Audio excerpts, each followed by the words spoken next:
स्वामी विवेकानंद का जन्म कोलकाता, पश्चिम बंगाल में 12 जनवरी 1863 को हुआ था। इनके पिता का नाम विश्वनाथ दत्त और माता का नाम श्रीमती भुवनेश्वरी देवी था। दत्त घराना कुलीन और प्रतिष्ठित था। इनके बचपन का नाम नरेंद्रनाथ था। घर में सब इन्हें नरेंद्र के नाम से ही संबोधित करते थे। घर का वातावरण धार्मिक और शिक्षामय था।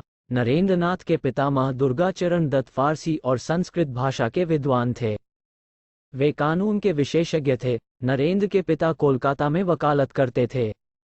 इनका परिवार मध्यम वर्गीय था। नरेंद्र की प्रतिभा अपूर्व थी। बचपन में नरेंद्रनाथ कुशाग्र बुद्धि वाले और जिज्ञासु प्रवृत्ति के थे। अध्यात्म एवं धर्म के प्रति इनकी विशेष रुचि थी। रामायण और महाभारत की कहानियां ये अपनी मां से सुनते रहते थे। इन कथाओं का इनके मन मस्तिष्क पर अमिट प्रभाव पड़ा। नगर की पाठशाला में ये पढ़ने जाते थे। बंगला एवं संस्कृत के अध्यापक इनकी मेधावी शक्ति से प्रभावित थे। 10 से 12 वर्ष की अवस्था में नरेंद्र साधु संतों के प्रवचन सुनने जाते थे।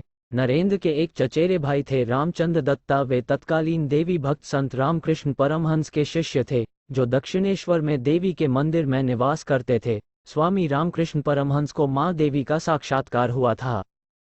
एक दिन रामचंद्र दत्त इन्हें रामकृष्ण परमहंस के पास ले गए। ये बात सन 1881 की है। दुर्गा पूजा का पर्व था। 2 महान दिव्यात्माओं का मिलन हुआ। एक शक्ति के उपासक रामकृष्ण परमहंस और दूसरे भारतीय संस्कृति के संदेशवाहक युग दृष्टा स्वामी विवेकानंद। नरेंद्र की आयु उस समय मात्र 18 वर्ष थी। नरेंद्र ने रामकृष्ण परमहंस के चरण छूकर पूछा, गुरुदेव, क्या आपने ईश्वर को देखा है? हाँ नरेंद्र, मैंने ईश्वर को देखा है, ठीक ऐसे ही जैसे मैं तुम्हें देख रहा हूँ। और बताऊं तो तुमसे भी अधिक स्पष्ट और विराट रूप में, रामकृष्ण परमहंस ने उत्तर दिया। सन 1884 में नरेंद्र के पिता का देहांत हो गया।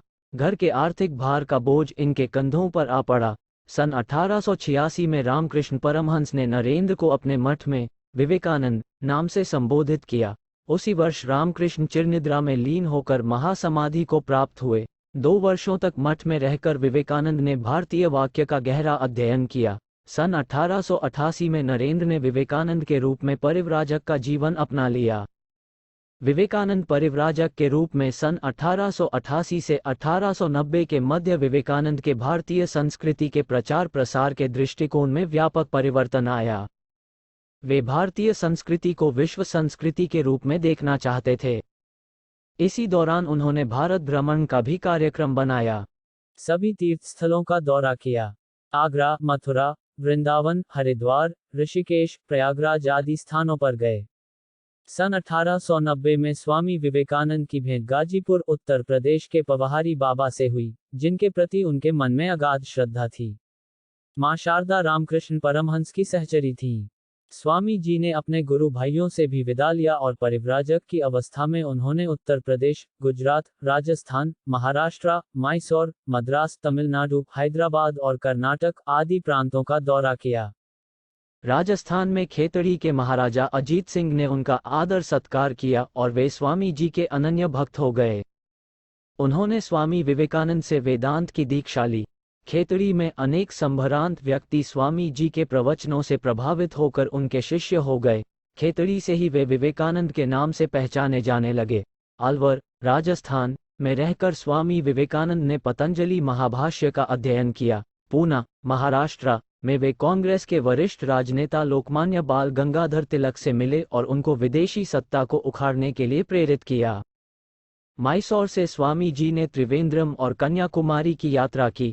कन्याकुमारी, तमिलनाडु के समुद्र तट पर एक चट्टान पर स्वामी जी को भारतीय संस्कृति के चिंतन का अवसर मिला और वे ध्यानस्थ हो गए। ध्यान टूटने पर उन्हें ऐसा अनुभव हुआ, एक दिव्य ज्ञान की ज्योति उनमें समा गई की है।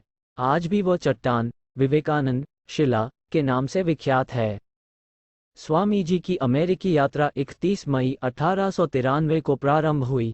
इस यात्रा हेतु खेतड़ी के महाराजा ने स्वामी विवेकानंद की भरपूर सहायता की।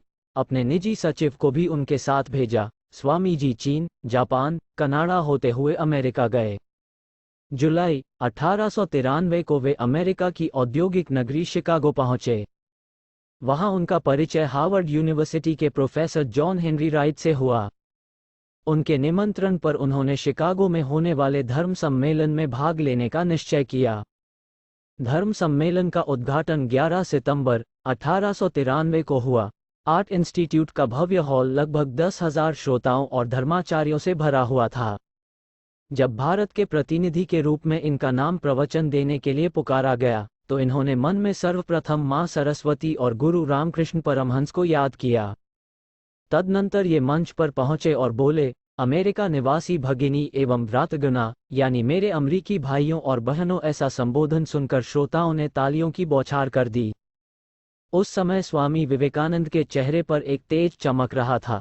गेरुआ वस्त्र धारण किए हुए विवेकानंद ने भारतीय दर्शन और वेदांत पर विद्वत्तापूर्ण प्रवचन दिए। कई धर्माचार्यों ने भाषण दिए, पर स्वामी विवेकानंद के भाषण को सबने सराहा। इसके पश्चात तो उन्हें जगह जगह भाषण देने के लिए निमंत्रण मिलने लगे। बोस्टन शहर के एक कॉलेज में उन्होंने आयोजकों के आग्रह पर शून्य पर प्रवचन दिया।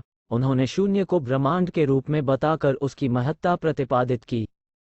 अमेरिका में इस साधु की ख्याति चारों ओर फैल गई। न्यूयॉर्क में स्वामी विवेकानंद ने वेदांत समिति की स्थापना की। उनके वहां अनेक शिष्य बन गए।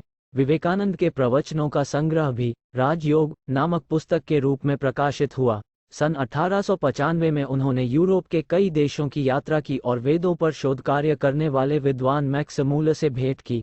स्वामी विवेकानंद ने अपने भाषणों में वेदांत को सभी धर्मों का आधार बताया। सन 1896 में वे पुनः भारत लौट आए। यहाँ पर भी भारतवासियों को संदेश दिया, मेरे देशवासियों उठो, कहाँ है तुम्हारी प्राणशक्ति, तुम्हारी आत्मा में। वे भारत को विदेशी सत्ता से मुक्त कराना चाहते थे, पर परिव्राजक संत होने से आंदोलन करने आदि से विमुख रहे। सन 1897 में स्वामी विवेकानंद ने रामकृष्ण मिशन की स्थापना की, जिसका उद्देश्य अध्यात्म, वेदांत और मानव धर्म का प्रचार प्रसार करना था।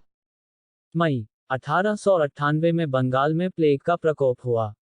स्वामी जी ने अपने शिष्यों को साथ लेकर रोगियों की सेवा शुश्रूषा की। भगिनी निवेदिता के साथ सन 1899 में इन्होंने दूसरी बार विश्व भ्रमण किया।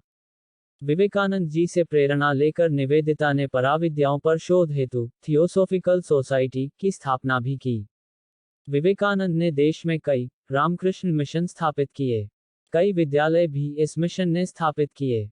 4 जुलाई 1902 को स्वामी विवेकानंद ने अपनी पार्थिव देह त्याग दी। मात्र 39 वर्ष की अल्पायु में इस युगदृष्टा संत ने जो अपूर्व ज्ञान की राशि विश्व को प्रदान की, वह देश के इतिहास में स्वर्णिम अक्षरों में अंकित रहेगी।